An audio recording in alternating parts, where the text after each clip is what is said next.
My name is Hazel Whitmore. I'm 36 years old, a corporate attorney based in Atlanta, Georgia. My life used to revolve around two words: stable and secure. Or at least that's what I believed for the past 10 years, since the day I married the man I thought would be my strongest foundation. Jared Whitmore is a regional director for a major pharmaceutical company, a calm, resourceful man who always knew how to make everything look perfect from the outside. We met at a symposium in Houston. He approached me, slowly, deliberately, as if he knew exactly when to step forward and when to hold back. Everything between us unfolded so smoothly, I once wondered if fate was handing me a gift. We got married when I was 30. A simple wedding by Lake Tahoe, just close friends and family. I still remember the way he looked at me under the golden afternoon sun, warm, composed, and full of promise. 7 years passed and we built the kind of life people envy. A 2-story home in East Cobb, a new SUV, 2 golden retrievers, and summer vacations in Colorado. But what others saw was just the surface. About a year ago, I started noticing changes. At first, Jared came home late on Wednesday nights. Then it became more frequent. He always had an excuse: strategy meetings, product launches, or simply, things are hectic lately. I believed him. I wanted to. I was too exhausted from long hours at the firm to question it. Some nights I sat in the kitchen under dim light until nearly midnight, convincing myself he was stuck in traffic or finishing a quarterly report. But patience has a limit. One Friday night, after a full day in court, I came home and found his shirt draped over a chair, scented with a cologne I'd never smelled on him before. It was sweet, sharp, and far too youthful for a 43-year-old man. I asked about it. He smiled. "Oh, just trying something new. Don't like it?" I didn't answer.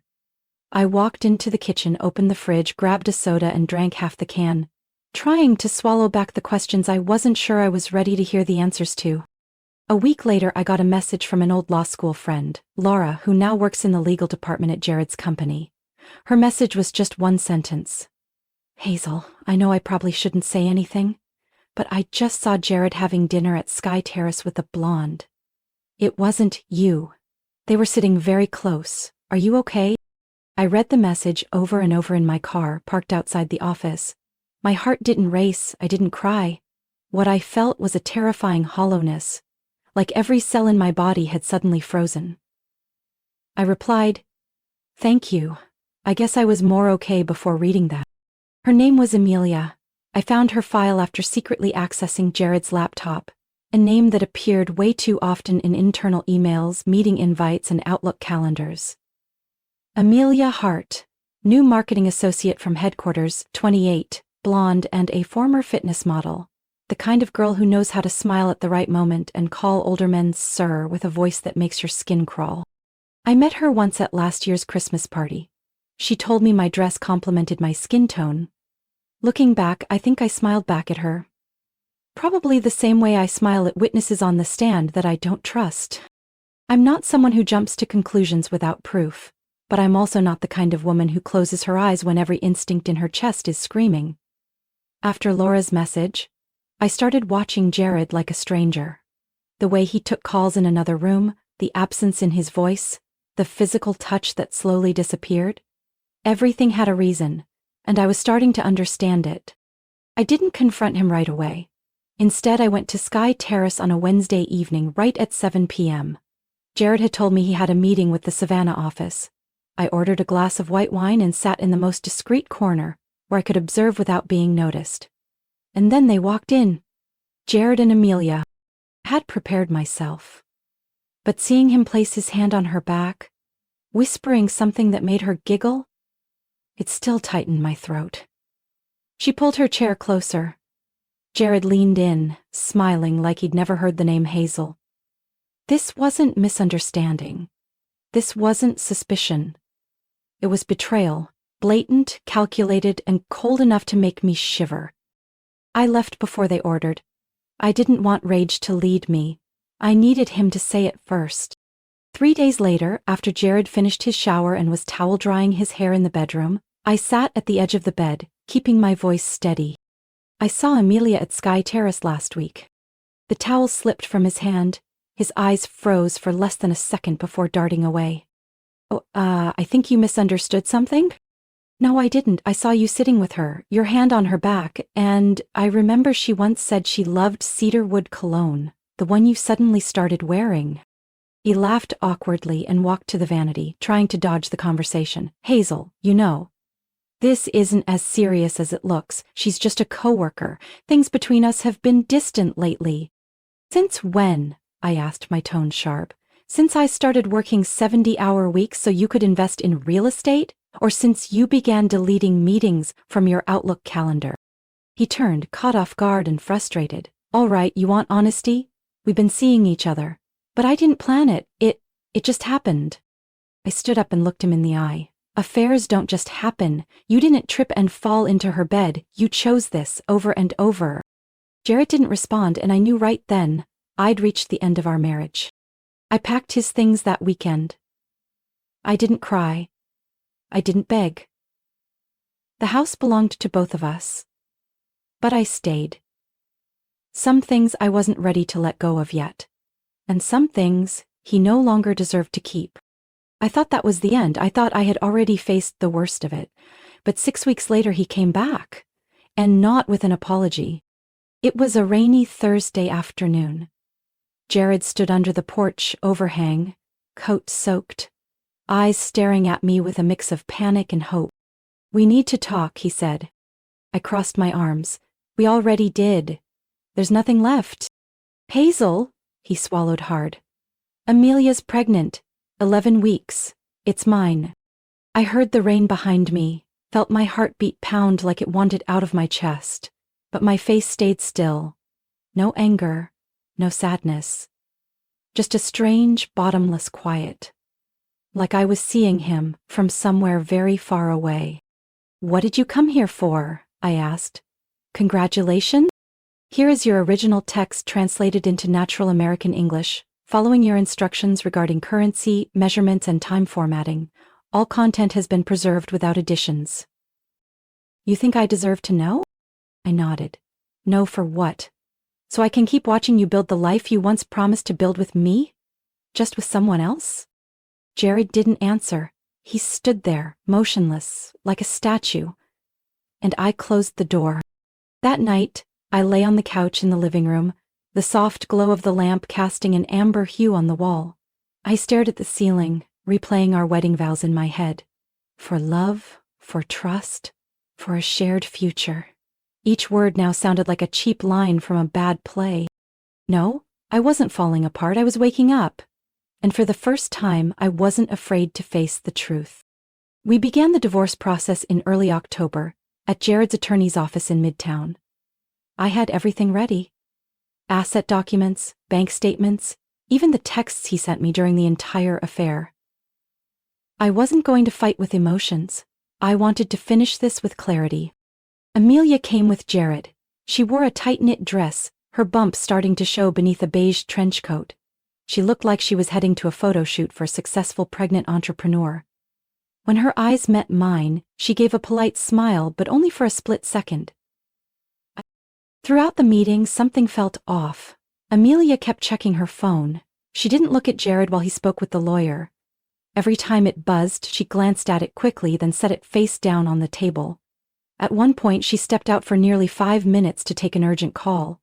Jared's lawyer scratched his head and chuckled. Pregnancy tends to complicate everything a bit, right? But this wasn't just complicated. Something didn't add up.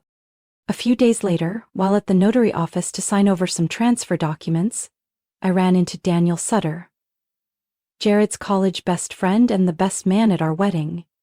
He was the only one from Jared's circle who still checked in with me after everything happened.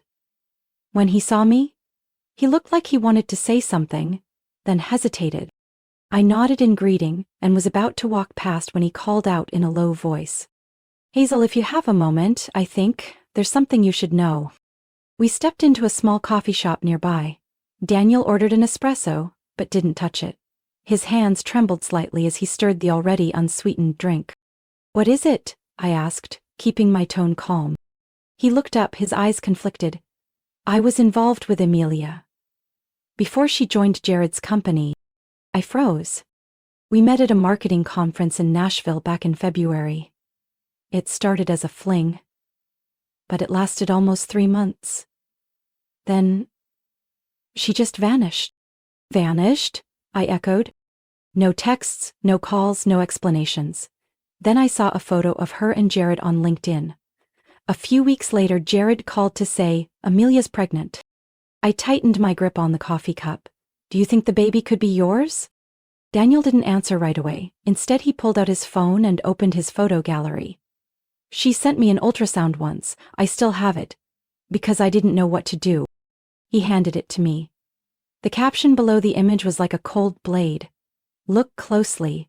Forehead's totally yours. Let's hope the stubbornness skips." I looked up. She knows Jared thinks the baby is his, right? She does, but she's never said anything clearly to either of us. With Jared it's vague. With me? She texts late at night, like she's holding on, but never confirms anything. Daniel showed me more texts, lines like, "I'm not sure things are going in the right direction. If it all blows up, do you think we'll be okay? Jared doesn't suspect anything. But I'm not sure." Then I stopped cold at the most recent message, sent just 2 nights ago. "Do you want to feel the first kick? It's strong, like that cup of coffee I spilled on your shirt." I sat there for half an hour, listening as Daniel explained everything, showing me photos and hotel receipts from Asheville, right around the time Amelia would have been in her first trimester. Everything lined up. This wasn't just infidelity. It was premeditated deception. As we left the cafe, I paused under the awning. Light rain was falling, warm drops touching my face. I knew I couldn't stay silent. Not for Jared's sake, but for the sake of the truth. No child deserves to grow up inside a lie. I picked up my phone and typed a single message to Jared. "When you're free, I need to talk. About Amelia. And the baby." Jared didn't reply right away. 2 days later he called back, voice tired. "Hazel, you said you wanted to talk. Can we just do it now?" "No," I replied. "I want to see you in person. No lawyers, no Amelia, just us." After a long pause, he agreed. We met at the coffee shop we used to love. Corner of Juniper. When I arrived, he was already there. No tie. No familiar smile. Probably because, for once, he wasn't in control. I opened my bag and set a file folder on the table. "This is the truth you never asked for but should have known before drawing up your new life with Amelia." Jared flipped through each page silently.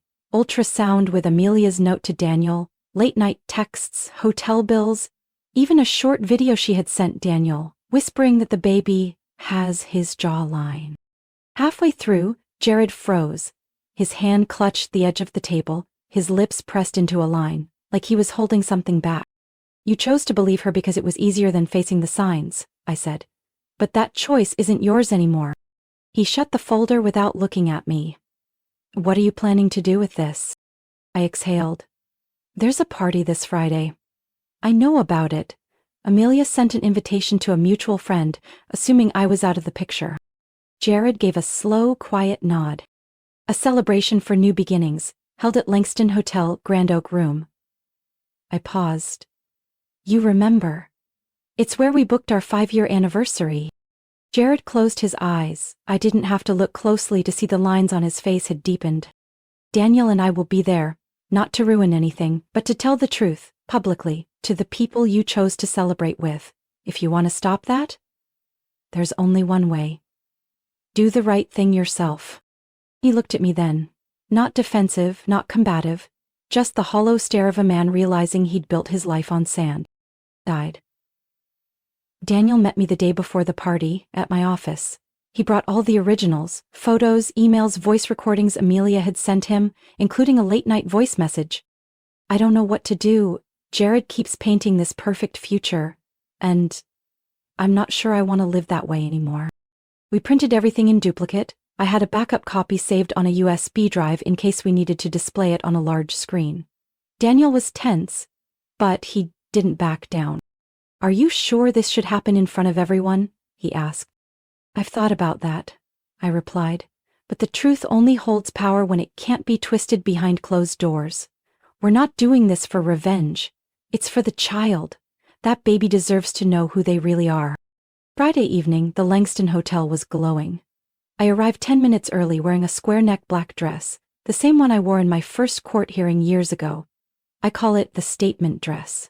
Because every time I put it on I say something most people are too afraid to say out loud.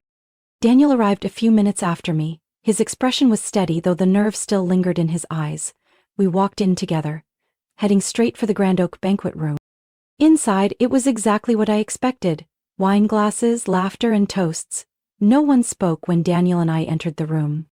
All eyes turned toward us, surprise sweeping across the room like a current.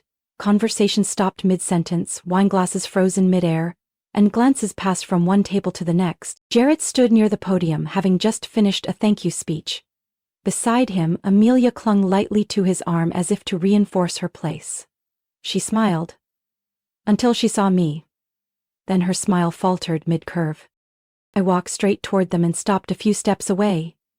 Daniel stood beside me, calmer than I'd ever seen him. "Thanks for inviting me to the party, Amelia," I said. "I'm here to congratulate you both. But I also brought a gift. Something I think Jared should open before anyone raises another glass." Amelia spoke first, her smile now brittle. "Hazel, this is a private party. If you have something to say, maybe save it for another time." I looked directly at her. I thought that too. Until I realize what you've done doesn't just affect me, it affects the man standing next to you. Jared turned, his eyes suddenly on edge. Daniel stepped forward. "Amelia, we need to talk. And Jared needs to hear this too." I placed the folder on a nearby table and opened it. "Jared, these documents, messages, photos, recordings, even an ultrasound, they all point to one very likely truth. The baby Amelia's carrying might not be yours." He froze in place. Amelia let out a dry, sharp laugh. "What is this, classic jealousy, Hazel? Or are you trying to play the victim again, Daniel?" Daniel shook his head. "Amelia, you know better than anyone this isn't some story I made up. You're the one who sent me the ultrasound with the note, 'Forehead's totally yours.' You're the one who messaged me at midnight saying you weren't sure if Jared was the father." "That's not true," she snapped. "It was a joke. Daniel, you're twisting everything to suit yourself." I pulled out a printed photo from my phone, the one she had sent Daniel, along with the recording of her voice saying, "Do you want to feel the first kick?" I turned to Jared. "Were you ever invited to her ultrasound appointments?" He slowly shook his head. "She told you the doctor didn't allow guests?" Jared nodded quietly. Daniel murmured, "Hazel, play the video." I turned up the phone speaker, holding it near the mic on the table. Amelia's voice came through, soft, polished, unmistakable. "Jared doesn't suspect anything. He believes it all. I haven't even let him touch my stomach at the appointments. Things are going smoother than I thought." The room held its breath. Amelia gasped. "That's fake. That's not my voice. This is a setup." Jared turned to her. "I gave up Hazel for this. Because you said this was an honest beginning." "I didn't," her voice cracked. "Jared, I panicked. I didn't know what to do. But I love you. I really do." Daniel spoke softly. "You said the same thing to me. Same words. Same tone." Amelia looked at him like he had slapped her. "You're nothing. You were just the backup plan. I chose Jared." I looked down at the folder. "And now you've said it out loud." Jared was no longer standing tall. He took a step back, as if the ground had shifted beneath him. I had never seen his eyes that red, not from anger, but from a collapse he couldn't stop. He turned to Amelia, his voice barely audible. "When were you going to tell me?" There was no answer. A wave of silence moved through the room, then people began leaving. An older couple slipped out first, avoiding eye contact. A group of younger guests at the back quietly stuffed their phones into purses, murmuring polite excuses. Everyone understood. This party had become something else entirely, a public reckoning. Amelia stopped resisting. She lowered her head, grabbed her purse, and walked briskly out of the room. Jared stayed frozen, eyes following her. Then he turned to me. "Here is your full English translation, formatted for natural AI narration and fully aligned with your instructions on tone, currency, measurements, and time expressions." "Thank you," he said, his voice rough. For not letting me live in that illusion any longer. I nodded slightly. I didn't do this for you, I did it for the truth. And for the child. They deserve to grow up knowing the real story. Daniel stood next to me, silent but steady. We didn't win anything. But we were no longer deceived. After Amelia left the party, the air inside the room never quite returned to normal. Jared stood frozen. The remaining guests lingered, partly out of politeness, partly out of curiosity, waiting to see what would happen next. I didn't say anything else. The truth had already been laid out in that room, and there was no need to repeat it. Eventually, Jared turned to me. His eyes were red, no longer sharp with confidence like the man who once led every meeting without hesitation. Hazel, he began, voice on the verge of breaking. I was wrong. About everything. About you, about her, about that so-called new beginning I blindly chased. I looked at him, quietly. I don't know how to make it right, he continued. But if you give me a chance, just one, I'll prove some things can be fixed. I took a deep breath. Not everything needs fixing, Jared. Some things need letting go. I can't let you go, he said quickly. 7 years, Hazel. We were a team. I was foolish, but you know me better than anyone, right? You don't know who I am anymore, I replied. The woman you left 6 months ago isn't here now. She survived. She learned how to breathe again, and she realized her worth doesn't depend on how someone else sees her. Silence. Jared lowered his head, shoulders trembling slightly. It continued, calmly. I'm not saying this to punish you, I just moved on. Moved on? He looked up. You mean someone else? I nodded. We reconnected at a legal conference 3 months ago. His name is Noah Bennett. We went to college together, lost touch for years. Jared seemed stunned. His face looked hollow, as if he'd lost both his direction and his anchor. Do you know what it felt like seeing you walk into that room tonight? He asked hoarsely. I thought you came to destroy the evening, but instead, you saved me from living a lie for the rest of my life. I didn't deny it. I didn't do it for you. I did it for the child and for Daniel. Daniel, still standing at the corner of the room with his hands in his pockets, stepped forward, slow but firm. I'll take responsibility, he said, looking Jared in the eye for the first time. If the baby's mine, I'll step up as a father. No court orders, no paternity test if it's not needed. I'll be there. Jared nodded, no longer defensive. Just a man forced to face the truth too late. I left the party not long after. On the way home, Daniel texted.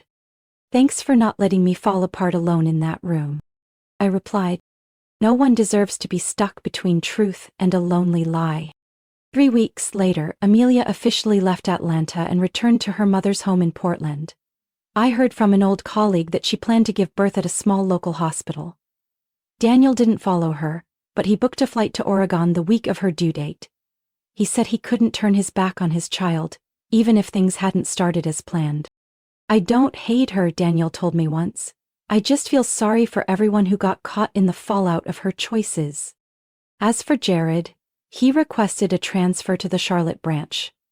In a short email sent to me on the day he moved, he wrote, I'm trying to become a better man, not to win you back, but because I owe that to myself. I didn't respond, but I kept the email, not out of regret, but because I once loved that man and now I hope he can salvage the best parts of who he was. As for me, Noah and I are still getting to know each other. No rush, no weight of expectation. He didn't come to fill a void, but to walk alongside me. On weekends when he brings his daughter from a previous marriage to visit, I feel something soften inside me. Life no longer feels like a rigid blueprint. It's more like jazz, sometimes offbeat, but always room for something real. 2 months after the party at the Langston Hotel, I got a message from Daniel. She's here. Her name is Lily. She's got my jawline, cries like no one else. I smiled reading it, not because it was a perfect ending, but because in all that chaos something still managed to grow. A child born out of disorder, but deserving of a gentler start. Daniel sent a photo. Lily curled in a knitted blanket, eyes shut, lips slightly curled as if dreaming of a world not yet cracked. He didn't need to say it. I knew he would stay. Not because of obligation, but because something deeper had anchored him. He flew to Portland as soon as the hospital called. He didn't stay with Amelia, but he signed the birth certificate. I knew that wasn't easy. But he chose what was right, not what was convenient. Jared left Atlanta. I haven't heard anything since, only that he's trying to rediscover himself in a city where no one knows him as someone's husband or father. Sometimes distance is the only space, wide enough to hold what's left. My life now looks nothing like the woman who once sat in a dark kitchen waiting for a text that never came. I wake earlier, eat breakfast slower, and no longer force myself to be strong all the time. Noah, the man I once called the Miss Turn, has become my real companion. We're not rushing, not covering cracks with new paint. Every conversation, every dinner we cook, every weekend with his daughter at the park reminds me, love doesn't blind you, it illuminates. We're planning a small backyard wedding, no bridesmaids, no stage, just a few friends, some candles, and a quiet promise. I used to think happiness was a destination. Now I know, it's something we learn to build, day by day, even when your hands are still shaking and your heart still remembers pain. People often ask, Hazel, if you could go back, would you choose a different path? The answer is no. I don't regret loving Jared. I don't regret trusting him. Because without those years, I wouldn't have had the courage to face the truth, or the strength to rise from heartbreak without becoming hardened. This isn't a revenge story. I didn't stand up to expose someone just to make them hurt like I did. I did it because truth deserves to exist outside whispered corners. I didn't survive to prove anything to the world. I survived because I deserve to live a life I choose for myself. And if you've made it this far, if you're in the middle of betrayal, doubt, or loss, I don't have perfect answers, but I do have this. Truth, as brutal as it is always the beginning of freedom. Last night, while watering the garden, I caught a blurry glimpse of myself in the window pane. No chaos, no shields, no need to pretend to be anyone else. Just a woman, standing in her own garden, knowing exactly what to keep and what she's finally ready to release. No need to say it out loud, some things are already clear enough. Hazel's story isn't just about overcoming betrayal. It's a reminder that truth, even when painful, is where freedom begins. In real life, we all face collapses that feel impossible to recover from. But how we respond, how we listen to ourselves and move forward with grace, defines who we become. Not the one left behind, but the one who stood up and rewrote her story, on her own terms. What do you think about Hazel's journey and the choices she made? Share your thoughts below, and don't forget to follow the channel for more heartfelt, meaningful stories about life, love, and family.